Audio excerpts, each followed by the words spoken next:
Jackson Burtwhistle. He was the only Syracuse player last week to net multiple goals. Says, hey, I'll get things started myself, not wasting any time. Syracuse less than a minute in. You see on your screen the 2 goals, then added a lot on the defensive side too. This team's got to be physical. If Syracuse wants to have a strong game tonight and an even stronger season, you have to lay out a couple of hits on your opponent. Rashusa runs all the way back to the defensive third, but secures possession for the Orange. A goal inside the first 35 seconds of action. That's how you get it started after a game where, well, Trey, goals came at a premium in that game against the Catamounts. And especially after 1 quarter of play. I mean, it was 1-0 Catamounts. Syracuse didn't even get on the board in the first set of 15 last week. Spalina X finds the dangerous Owen Hiltz. Syracuse sets up shop. Racing in Luke Roa. And that's out of the stick of Carter Kempney, rolling out of bounds, and a turnover. First one forced by the Great Danes. That's something Gary Gate talked about a lot in our call this week. Limit the turnovers. If they can do that, they'll have a successful weekend. Elijah Gash all the way in, a long pole goal. You want a response, Great Danes, you got one. Saw a couple of those at Casey Stadium when these two faced off last season. And this is just picture perfect from Gash. Nobody is on him. He has so many looks there. He has a golden opportunity, takes advantage of it. Going on the weaker side, it's cake for Gash. He had 2 goals all of last season. How about the response from the Great Danes? 2 sides that, well, went back and forth last season. It was UAlbany that took a 14-12 win. And if this start is any indication, we could be in for another fantastic contest between these 2 local foes. The ball loose and picked up by the leading goal scorer, Graydon Hawk. Now in over the restraining line. As the Great Danes trying to take the lead for the first time in this one.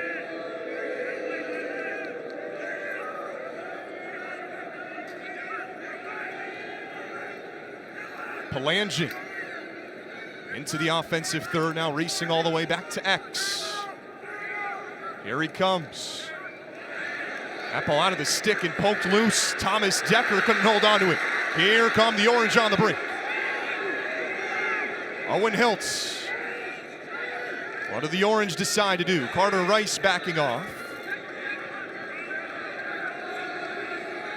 Expect with the injury to Brandon Aviles, Carter Rice to play a lot more up. And he already had a phenomenal move to take it into the offensive zone for the Cuse. Nice spin moving around midfield. If they score here, look to Rice for some credit. Michael Leo with speed.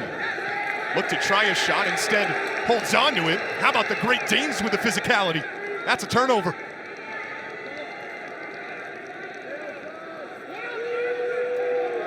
One to one the score. Less than 3 minutes in. Great Danes threatening again. It's Graydon Hogg. 4 goals last season against the Orange to help UAlbany pick up that upset win. 14-12 at Casey Stadium. UAlbany just 1 for 5, though, to finish the season after that. And that turnover will give Syracuse possession. Orange racing in.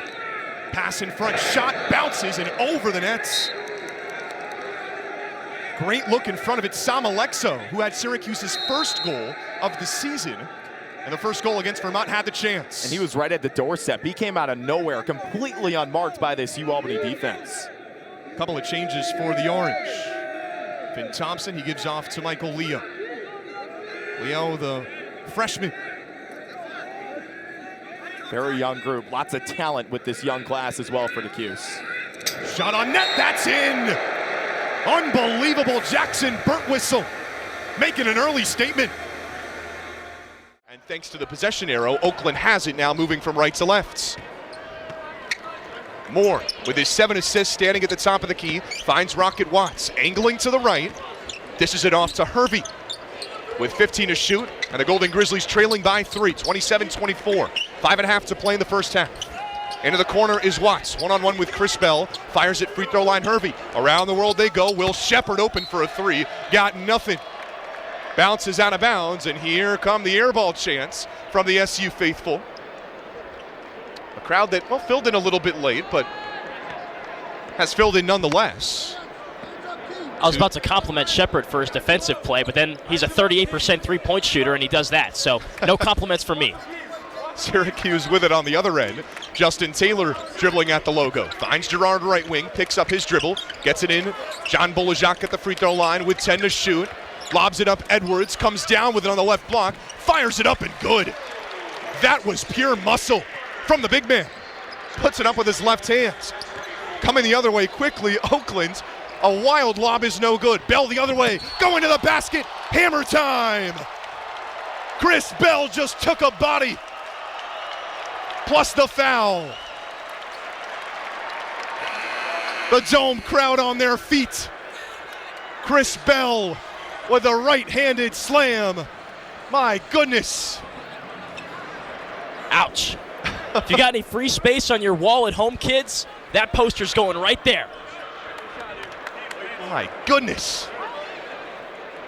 Also gets the foul, so he's got a shot at a three-point play here. At the free throw line, misses off the backside of the rim. Syracuse 31, Oakland 24. Golden Grizzlies come up with a rebound. Hervey with it, top of the key, zips it inside. It goes to Townsend, the leading scorer. Flails a shot up, right-handed hook shot, that's no good. Chris Bell with a board. Dishes off to Mintz with a head of steam with his right hand. Got bumped and got it out of his hand to Jesse Edwards. Kicks it into the corner, Bell. Back up top, Gerard for a three. Rattled in and out. Edwards fighting for the board, had it poked out of his hands. Bell comes up with it. 17 to shoot. Bell throws it away. Townsend with it. Up ahead, Rocket Watts going to the cup, and he's fouled. Watts driving aggressively down the right lane. Got hit by two different SU defenders, and he goes to the line. Well, the energy just picked up after that Bell slam, and bodies were flailing everywhere on that last play. Jesse Edwards fighting through a triple team for the rebound, then Syracuse throws it away. Judah Mintz flies into Craig Campy, and then Watts converting on the other end for chances at the free throw line. A pair coming up for the Detroit, Michigan native. Just a half-hour drive from Rochester where the Golden Grizzlies play, but Rocket misses the first off the left side of the rim. We remain 31-24. The Orange on top, but only narrowly on top with 4:19 to play here in the first half. To the bench goes Shepard. Back in comes Chris Conway. For the Orange, Bell, Gerard, Edwards, Ajak, and Judah Mintz.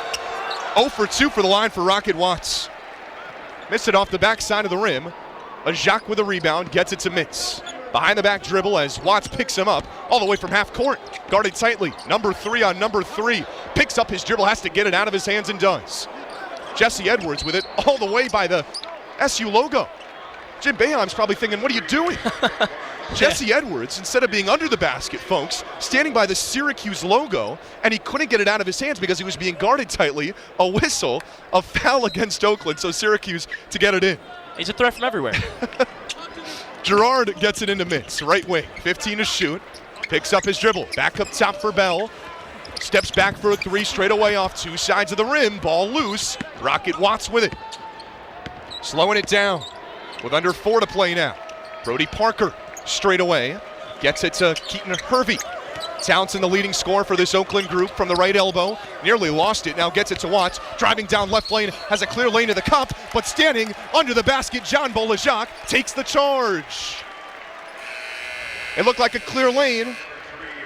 And John Bolajak got set up late just in front of the semicircle, took the contact, and got SU the whistle. Well, some are calling it the biggest game in years, hey, maybe decades for Syracuse football. The Orange with their best start through 6 games in 35 years. Number 14 in the country, and 6-0 Syracuse making the trek down south to face number 5 and unbeaten Clemson. Yeah, there was a lot on the line, and that's probably putting it lightly heading into this contest. Dino Babers, Damo Sweeney, hey, which one of us is going to be unbeaten at the end of the day? Is it going to be me? No, it's going to be me. Syracuse down a touchdown early. That's until Garrett Schrader finds Sean Tucker on the wheel route wide open. He walks into the end zone, 7-7 game. Clemson on the doorstep trying to take the lead again. Hey, that football's on the ground. Jahad Carter, he says, I got it. On a one-way ticket to Pater, I'm talking 90 yards. Look at that crowd. It's stunned silence at Memorial Stadium. The Orange with a 14-7 lead in the second quarter. SU pushing again, trying to extend that lead, that insurance touchdown. Hey, it'd be pretty nice, wouldn't it be? Garrett Schrader, he says, I'll do it myself. A 7-yard run to put the Orange up 21-7. So Clemson takes their starter out, going to the true freshman, Clay Klubnik. This is on 3rd and 25, running out of bounds, and oh boy, a late push. Elijah Fuentes Cundiff. You see the reaction from the Syracuse sideline because they get awarded a free first down. Now early in the 4th, same drive, Clemson punches it in. Phil Maffa, 1 yard out, and Clemson now down just 1 score. They get the ball back, and they give it to the speedster, Will Shipley. A monstrous game, over 170 yards on the ground, and the Tigers, for the first time since the first quarter, have the lead. Last opportunity for the Orange, down by 6, and Garrett Schrader, he makes a game-sealing mistake. R.J. Mickens says, hey, I got it, fellas. Clemson survives. The Tigers win it 27-21 in Death Valley. Hey, Dino Babers, Michael Jones, this one's got to stay. Well, we pick it up in the first half, Bryant with an 8-point lead, but watch what happens after the play. Judah Mintz takes exception to his shove from Doug Eddert, and then, it turns into a slap fest. First, Mintz goes after Eddert, then Eddert comes back with a slap, and then watch John Bolajak coming charging at Eddert, who says, get me out of here. In the end, they both get ejected. Later in this one, Syracuse struggling so much offensively, but there for the putback and in, Jesse Edwards, he gives Syracuse its first lead of the entire game. Coming down to the wire, down by 1 Bryant until Sharif Gross Bullock with the buzzer beater gets it to go with under a second left. Last opportunity for Syracuse. In it goes the home run pass from Torrance. No dice. And Bryant gets it done 73-72. Not the most pleasant of conversations after the game between Jared Grosso and Jim Boeheim. And Coach Boeheim had some things to say after the game about the fight and the conversation. Let's go back to the softball diamond. How about Trinity Nichols? Are you kidding me? Full extension, the full dive. Syracuse picking up a big-time win on the road in South Bend. Trey, and hey, the Syracuse 03 basketball championship team was so good that a movie could be made about them. Well, wait a minute. That's exactly what happened. Tomorrow night, Syracuse.com debuts its documentary film, Will to Win, featuring, well, all the familiar faces from that 03 Orange championship team that went all the way. You saw them in the Dome for the regular season finale against Wake Forest. It's Mello, it's Hakeem Warwick, Jerry McNamara, Jim Boeheim, among countless others. What I've got in my hands are a few pieces of ripped paper, and this might as well represent the Syracuse 2-3 zone, because today, the Syracuse defense was ripped to bits. Syracuse gave up its most points all season in a 99-82 defeat to Pittsburgh Saturday afternoon inside the Peterson Event Center. When asked after the game if this would maybe change things about the way that the Orange defense was run, Jim Boeheim simply said, there's only one shoe that fits this Orange team. We cannot play man, Mike. You can ask that question 100 times. We practice it. Look. You have a house painter and you say, no, I want you to paint like Picasso. That would be good if he could do that, but he can't. We play our defense. This is our defense. That's it. We don't have another defense. For the first time since 2006, the Orange give up over 90 points in back-to-back games. That's something that you'd think is probably going to have to change for Syracuse to have success in its final week of the regular season, which is entirely at home. It begins Tuesday night against Georgia Tech at 7 o'clock inside the JMA Wireless Dome. Reporting from the Peterson Event Center in Pittsburgh, I'm Zach Letson, Citrus TV.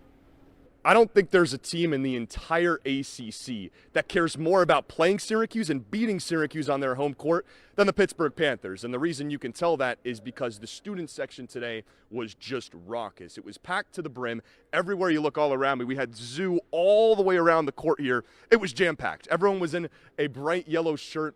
And this rivalry and this old school Big East rivalry, it's for real. And they came to play. And the fans came to play as well. It was deafening. And so your question about how was it when they started hitting shots, it was overwhelming for the Syracuse team. It seemed like something they couldn't really recover from because of how loud it was in here. And Judah Mintz being a former Pitt commit, they were even louder when Judah had the ball. They were deafening from the word go in this game. And as Pitt made more shots in the second half, guys, it only got louder.